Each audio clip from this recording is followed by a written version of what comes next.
ભાવનગરના સિંધુનગર શમશાન પાસે આવેલા મેલડી માતાજીના મંદિરમાંથી ફરી એકવાર ચોરીનો બનાવ બનવા પામ્યો છે।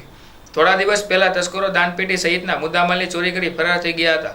હજુ પહેલી ચોરીનો ભેદ ઉકેલાયો નથી ત્યાં જ ફરી એકવાર તસ્કરોએ માતાજીના મંદિરમાં પ્રવેશ કરી 4 તોલાના સોનાના હારની ચોરી કરી નાસી છૂટ્યા હતો। બનાવની જાણ થતાં સ્થાનિક તેમજ માય ભક્તો એકઠા થયા હતા અને બી ડિવિઝન પોલીસ મથકે જાણ કરી હતી, પરંતુ પોલીસે યોગ્ય જવાબ ન આપ્યો હોવાનું સ્થાનિકો દ્વારા જણાવ્યું હતું અને બનાવને 6 કલાક ઉપરનો સમય વીતી ગયા હોવા છતાં કોઈ કાર્યવાહી કરવામાં આવી ન હતી, જેથી સ્થાનિકો દ્વારા મીડિયા સમક્ષ રોષ ઠાલવ્યો હતો। વારંવાર થતી ચોરીને લઈને પોલીસ તંત્ર સામે અનેક સવાલો ઊભા થયા છે, જ્યારે આ ચોરીનો બનાવ બનતા સમગ્ર ઘટના સીસીટીવી કેમેરામાં કેદ થઈ જવા પામી હતી।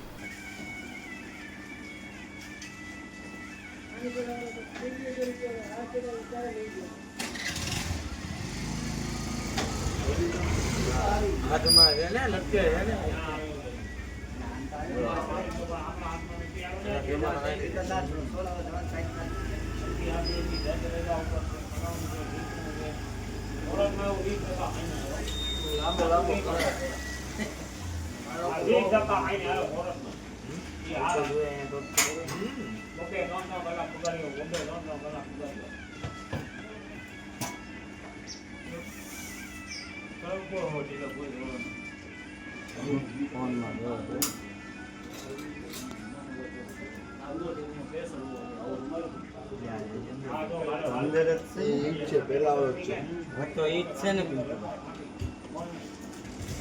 ગાડી જોઈને ખ્યાલ આવી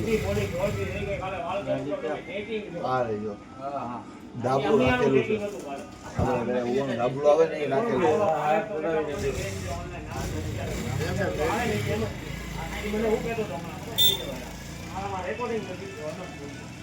બોલાવી લો।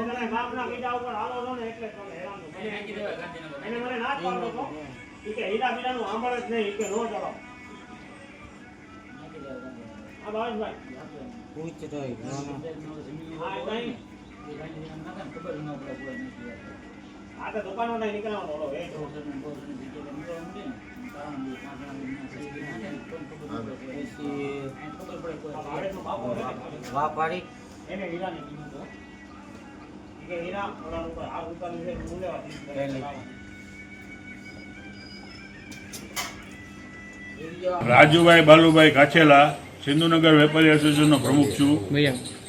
અહીંયા ભક્તોએ માતાજીને હાર ચડાવેલો ઓછામાં ઓછો 3.5 થી 4 લાખ રૂપિયાનો, અંદાજિત 4 થી 5 તોલાનો હાર છે, બરોબર છે।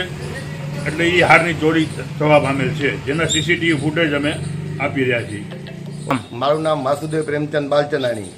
થોડા સમય પહેલા મેં જોયું હતું અસ્મિતા ચેનલ ઉપર એક નાની એવી ચોરી થઈ ગઈ હતી। અંગ્રેજ જે હર્ષ સંઘવી સાહેબ પોતે બેનના ઘરે જઈને એનેથી પૂછ્યું કે બેન કેટલા કલાકમાં પોલીસની કામગીરી થઈ, તો એ બેન એ લોકોના ઘરના હતા, એ કીધું 2 કલાકમાં પોલીસવાળાએ કામગીરી કરી। તે અહીંયા તે અવરને જવર માતાજીના મંદિરમાં 3 વાર ચોરી થાય છે, તો સંઘવી સાહેબનું ખાલી એટલું જ કહેવાનું છે કાયદામાં રહેશો તો ફાયદામાં રહેશો। એ અક્ષર કોની માટે લાગુ પડે છે, અમારીનો જવાબ જોવે છે। આ સિંધુનગરમાં શમશાનમાં માતા મેલડીના મંદિરમાં ચોરી થઈ છે અને અવરને જવર આ 3જી ચોરી થઈ છે। એકે વાર ચોર પકડાણા નથી, સીસીટીવી કેમેરા દેખાય। આ પોલીસની ઉપર ખાસ આ લાફો કહેવાય ચોરોનો, કે એટલા મંદિર સુરક્ષા નથી તો આમ જનતાનો કોઈ વાંક જ નથી।